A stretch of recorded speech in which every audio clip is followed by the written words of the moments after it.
Last topic for maxima and minima for 3 or 2 variable is Lagrange's method of undetermined multipliers. This is the most important method, Lagrange's method. Clear? इसमें क्या है, अब हमने maxima और minima को जज करना है। मैक्सिमा और मिनिमा जज करने के लिए हमें ये अप्लाई करना होगा D square F. Clear? D square F का फॉर्मूला क्या होता है कि एफ एक्स एक्स, मतलब आपने डबल पार्शियल डेरिवेटिव निकालना है, साथ में लिखना है डी एक्स का whole square plus f y y into d y का whole square plus f z z into d z का whole square plus twice times f x y है तो आपने लिखना है d x d y, then two f y z है तो आपने लिखना है d y d z, then two f z x है तो आपने लिखना है डी जेड डी एक्स। आपने क्या करना है, डी स्क्वायर एफ इस फॉर्मूले के अकॉर्डिंग निकालना है। क्लियर? अगर आपने जज करना है कि जो फंक्शन है वो मैक्सिमा है या मिनिमा है, तो आपने क्या करना है, डी स्क्वायर एफ में सारी वैल्यू सब्स्टिट्यूट कर देनी है, पार्शियल डेरिवेटिव्स ये सारे फाइंड करके 6 के 6। अगर ये सॉल्व करके नेगेटिव आ रहा है देन जो हमारे पास फंक्शन होगा वो मैक्सिमा होगा। अगर ये पॉजिटिव आ रहा है देन जो फंक्शन है तो वो क्या होगा, मिनिमा होगा। अगर ये इनडेफिनेट है, मतलब पॉजिटिव भी आ रहा है एज वेल एज नेगेटिव भी आ रहा है, तो इस केस में क्या होगा, नाइदर मैक्सिमा नॉर मिनिमा। अब Lagrange method of undetermined multipliers कहता क्या है हमें, वर्किंग मेथड क्या है इसका। कोई भी हमने जैसे फंक्शन ले लिया F of x comma Y comma Z, इस फंक्शन को कनेक्ट करने के लिए हमें रिलेशंस गिवन होते हैं। मेन थिंग इज दिस, मतलब हमें फंक्शन भी गिवन होगा और जिसके साथ आपने कनेक्ट करना है वो रिलेशंस आपको गिवन होंगे।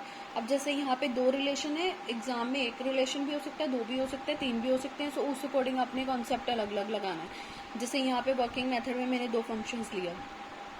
स्टेप 1 में क्या है, वी डिफाइन अ फंक्शन। अब आपने क्या करना है, एक फंक्शन डिफाइन करना है जिसको हम बोलते हैं auxiliary function. Most important word, आपने एक फंक्शन डिफाइन करना है जिसको हम बोलते हैं ऑक्सिलरी फंक्शन। वो किस फॉर्म में होगा, कैपिटल फॉर्म में होगा, कैपिटल और F of X Y Z. उसमें क्या होगा, जो गिवन फंक्शन है उसको आपने लिखना है पहले, देन प्लस लैम्डा 1 टाइम्स जो गिवन रिलेशन है उसको आपने लिखना है। अगर आपको सेकेंड रिलेशन गिवन है then plus lambda 2 times second relation. ठीक है, मतलब आपने कैपिटल एफ कैसे बनाना है, small function plus lambda 1 times first relation plus lambda 2 times second relation. जितने भी रिलेशन होंगे उस अकॉर्डिंग आपने लैम्डा 1 लैम्डा 2 लैम्डा 3 लगाने हैं। और जो लैम्डा 1 लैम्डा 2 होते हैं उसको हम बोलते हैं लेग्रांजेस मल्टीप्लायर्स। क्लियर? फिर देन स्टेप 2 में आपने क्या करना है, पार्शियल डेरिवेटिव सारे फाइंड करने हैं। एफ का पार्शियल डेरिवेटिव आपने निकालना है with respect to x, then y, then z, then इन सबको इक्वेट 0 करना है, देन उसको सिंप्लीफाई करना है आपने। Then step 3 is solve these equations. जो आपने निकाला है curl f by curl x, curl f by curl y और curl f by curl z, then आपने क्या करना है, उस इक्वेशंस को सॉल्व करना है with constraint for the parameters lambda 1 and lambda 2 and for critical points. मतलब उसको सॉल्व करके आपने क्या करना है, लैम्डा 1 लैम्डा 2 की वैल्यू निकालनी है और जितने भी पॉसिबल उसके क्रिटिकल पॉइंट्स है वो आपने फाइंड करने हैं। देन वैसे ही आपने डी स्क्वायर एफ का बिहेवियर चेक करना है। डी स्क्वायर एफ के अकॉर्डिंग आपने क्या चेक करोगे कि जो फंक्शन है वो मैक्सिमा है या मिनिमा है। क्लियर? अब जैसे हमारे पास फर्स्ट एग्जांपल है, find the maximum and minimum value of X square plus Y square subject to the constraint और कंडीशन इज दिस। अब आपने क्या करना है, इसमें क्वेश्चन क्या कह रहा है कि आपने मैक्सिमम और मिनिमम वैल्यू निकालनी है X square plus Y square की। इसमें वो ये नहीं कह रहा कि आप हमें सॉल्व करके दिखाओ कि जो फंक्शन है वो मैक्सिमम है या मिनिमम है। सिंपल वो सिर्फ इतना पूछ रहा है कि मैक्सिमम और मिनिमम वैल्यू बताओ X square plus Y square की, जिसमें आपके पास जो कंडीशन है वो ये है। तो सबसे पहले हमें गिवन क्या है, function f of x comma y 2 variable में है, तो फंक्शन क्या है हमारे पास, x square plus Y square, और कंस्ट्रेंट क्या है हमारे पास 3x square plus 4x y plus 6y square is equal to 140। तो हमें क्या बनाना पड़ेगा, कैपिटल एफ बनाना पड़ेगा। कैपिटल एफ कैसे बनाते हैं, हम अभी हमने स्टेप्स में करा है, small F of X is what, X square plus Y square and plus, इसमें क्या है, कंस्ट्रेंट सिर्फ एक है तो यहाँ पे क्या आ जाएगा, lambda times this constraint. Clear? ये 140 इधर क्या है, पॉजिटिव है, तो इधर लेफ्ट हैंड साइड आके ये क्या हो जाएगा, नेगेटिव 140। अब इसमें जो हमने लेग्रांजे मल्टीप्लायर लिया वो क्या है, सिर्फ एक है, लैम्डा है, तो where lambda is a Lagrange's multiplier. अब एक्सट्रीम पॉइंट सॉल्व करने के लिए क्या करना था हमने, स्टेप 2 अप्लाई करना है। उसमें क्या है कि जो भी फंक्शन है इस फंक्शन का आपने क्या करना है, पार्शियल डेरिवेटिव करना है with respect to x, then इसी फंक्शन का आपने क्या करना है, partial derivative with respect to Y. Clear. तो जो ये वाली जो दोनों इक्वेशंस हैं उसको आपने इक्वेट जीरो कर लिया। फिर आप इस इक्वेशन में क्या है, ये नॉन ट्रिवियल सोल्यूशन बन रहा है। नॉन ट्रिवियल सोल्यूशन में हम क्या करते हैं कि जो x के साथ कोएफिशिएंट है और y के साथ कोएफिशिएंट है, इनका जो डिटर्मिनेंट है हम उसको इक्वेट क्या कर देते हैं, जीरो कर देते हैं। जब आपने डिटर्मिनेंट को इक्वेट जीरो करा तो इसको सिंप्लीफाई करके आपके पास लैम्डा की दो वैल्यूज आ गई। एक आया lambda is equals to -1/2 and lambda is equals to -1/7। हमने क्या करना है, लैम्डा की वैल्यूज निकालनी है, देन x की वैल्यू फाइंड करनी है, फिर y की वैल्यू फाइंड करनी है। x और y की जो भी वैल्यूज आएंगी फिर हम उसमें x square plus Y square में पुट करेंगे। फिर यहाँ से देखेंगे कि x square plus Y square की वैल्यू कहाँ पे हमें नेगेटिव मिल रही है और कहाँ पे हमें पॉजिटिव मिल रही है। अब हमारे पास दो लैम्डा की वैल्यूज आई हैं। The first one is lambda is equal to -1/2। अब हमने क्या करा, हमारे पास दो curl f by curl x और curl f by curl y को इक्वेट जीरो करके हमारे पास दो इक्वेशंस आई थी। ये सेकंड इक्वेशन थी, ये थर्ड इक्वेशन थी। ठीक है, आपने क्या करना है, लैम्डा इज इक्वल टू -1/2 एक बार इसमें किसी में भी आप दोनों में भी पुट कर सकते हो। So lambda is equal to -1/2 जैसे यहाँ पे 2 में पुट करा, 2 में जब आपने लैम्डा को -1/2 पुट करा तो वहां से आ गया एक्स की वैल्यू -2y। क्लियर। अब x की वैल्यू कितनी है, -2y है। इसको आपने किस में पुट करना है, कंस्ट्रेंट में पुट करना है, जो आपके पास कंस्ट्रेंट होगा। अब बच्चे क्या करते हैं, इसको मिस्टेक कर देते हैं, इन्हीं दोनों इक्वेशंस को सॉल्व कर लेते हैं वो, बट वो गलत है। हमेशा जो वैल्यू है वो आपको कंस्ट्रेंट में पुट करके निकालनी है। क्लियर। तो पहले लैम्डा को पुट करा, किसी इन दोनों को किसी भी एक इक्वेशन आप पिक करके उसमें आप पुट कर सकते हो। अब जैसे लैम्डा इज इक्वल टू -1/2 2 या 3 में पुट करो तो वहां से आ जाएगा x is equal to -2y। फिर आपने इसको पुट करना है कंस्ट्रेंट में जो आपको गिवन था। कंस्ट्रेंट में जब आपने पुट करा तो वहां से आ गया y square is equal to 14। Clear. अब y स्क्वायर कितना है, 14। हमें क्या चाहिए, x की वैल्यू चाहिए, तो यहाँ पे आप स्क्वेयरिंग कर दो। x square is equal to कितना हो जाएगा, 4y स्क्वायर, और यहाँ पे y स्क्वायर की वैल्यू आप पुट कर दो 14। 14 इंटू 4 कितना हो जाएगा, 56।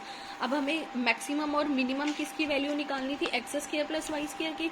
एक्स स्क्वायर की वैल्यू भी हमें पता है, वाई स्क्वायर की भी वैल्यू पता है, दोनों की वैल्यू आप सब्स्टिट्यूट करो तो सॉल्व करके कितना आ जाएगा, 70। ऐसे ही सिमिलरली फिर आपने नेक्स्ट क्या करना है, लैम्डा इज इक्वल टू -1/7 लिया।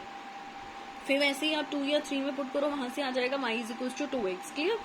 फिर फ्रॉम 1 में वैसे ही आपने किस में पुट करना है, कंस्ट्रेंट में पुट करना है। जब आप कंस्ट्रेंट में पुट करोगे, सिंप्लीफाई करोगे, तो वहां से क्या आ जाएगा, x square is equal to 4। अब एक्स स्क्वायर कितना है, 4 है, तो इस स्टेप में आप स्क्वेयरिंग करो तो यहाँ से कितना आ जाएगा, 16 आ गया। फिर वैसे ही आपने किसकी वैल्यू निकालनी थी, x square plus Y square के, इधर आप दोनों वैल्यूज पुट करो तो कितनी आ गई, 20। एक वैल्यू आई है हमारे पास ऊपर 70 और नीचे हमारे पास वैल्यू आई है 20। सो इनमें से मिनिमम छोटी वैल्यू कौन सी है, 20, और बड़ी वाली वैल्यू कितनी है, 70। उसने यही पूछा था कि मैक्सिमम और मिनिमम वैल्यू बताओ। So maximum value is 70 and minimum value is 20। Next example 2 is, अब इसमें क्या है, फंक्शन आपको गिवन है r³ to r be defined by f of x, y क्या गिवन है, function is x y z। Determine x y z for maximum of f where constraint is this. अब आपने क्या करना है, यहाँ पे x y z की वैल्यू निकालनी है। फंक्शन आपके पास गिवन है x y z और कंस्ट्रेंट भी आपके पास गिवन है। Capital f of x y z हमने कैसे बनाना था, small f of x y z plus lambda times first constraint. इसमें सिर्फ कंस्ट्रेंट एक ही है। सो आपने फंक्शन की वैल्यू पुट करी प्लस लैम्डा टाइम्स कंस्ट्रेंट की वैल्यू आपने पुट कर दी। अब यहाँ पे क्या है, लैम्डा क्या है, लेंग्रांजे मल्टीप्लायर है। क्लियर। फॉर एक्सट्रीम पॉइंट्स आपने क्या करना है, curl f by curl x निकालना है, then curl f by curl y निकालना है, then curl f by curl z निकालना है। क्लियर। इसका आपने क्या करना है, partial derivative with respect to x कर दो, विद रिस्पेक्ट टू वाई कर दो, then with respect to z कर दो, तो हमारे पास 3 इक्वेशंस आ जाएंगी। अब इन तीनों इक्वेशन को आपने सॉल्व करना है। अगर आप ध्यान से देखोगे, जो ये तीनों इक्वेशंस हैं, अगर हम इसको x के साथ मल्टीप्लाई करें, इस पूरी टर्म को, और इस टर्म को y के साथ मल्टीप्लाई करें, देन सब्ट्रैक्ट करेंगे तो ये पहली वाली टर्म्स कैंसिल हो जाएंगी। सिमिलरली अगर आप इन दोनों को देखोगे, नेक्स्ट वाले को, इसको y के साथ मल्टीप्लाई करें और इसको z के साथ मल्टीप्लाई करें और देन सब्ट्रैक्ट करें, ये भी टर्म्स क्या हो जाएंगी, कैंसिल। सो वहां से हमारे पास इजिली x y z की वैल्यूज आ सकती हैं। सो हमने क्या करा, मल्टीप्लाई 3/x एंड 4/y। सबसे पहले आपने मल्टीप्लाई कर लिया 3 इक्वेशन को x के साथ एंड 4 इक्वेशन को y के साथ। आपने क्या करा, मल्टीप्लाई कर दिया इन दोनों इक्वेशंस को, देन जब आपने सब्ट्रैक्ट करा, इन दोनों को सब्ट्रैक्ट करने के बाद ये पहली वाली टर्म्स, ये वाली जो टर्म है वो कैंसिल हो जाएगी। इन दोनों में से लैम्डा कॉमन आ गया। क्लियर। और वहां से हमारे पास इक्वेशन आ जाएगी कि जो x है वो y के इक्वल है। z क्या है, नॉन जीरो है। क्यों z नॉन जीरो हुआ, बिकॉज हमने क्या फाइंड करना है, x y z की वैल्यू फाइंड करनी है। अगर z 0 होगा तो जो फंक्शन है हमारे पास, फंक्शन ही जो है वो इनवैलिड हो जाएगा, खत्म हो जाएगा। क्लियर। फिर सिमिलरली नेक्स्ट हमने क्या करा, 4 इक्वेशन को y के साथ मल्टीप्लाई करा और 5 इक्वेशन को z के साथ मल्टीप्लाई करा।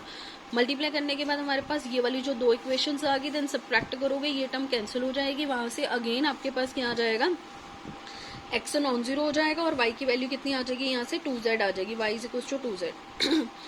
इन दोनों इक्वेशन से हमें क्या पता चला कि जो x की वैल्यू है वो y है and y is 2z। So x is equal to y is equal to 2z।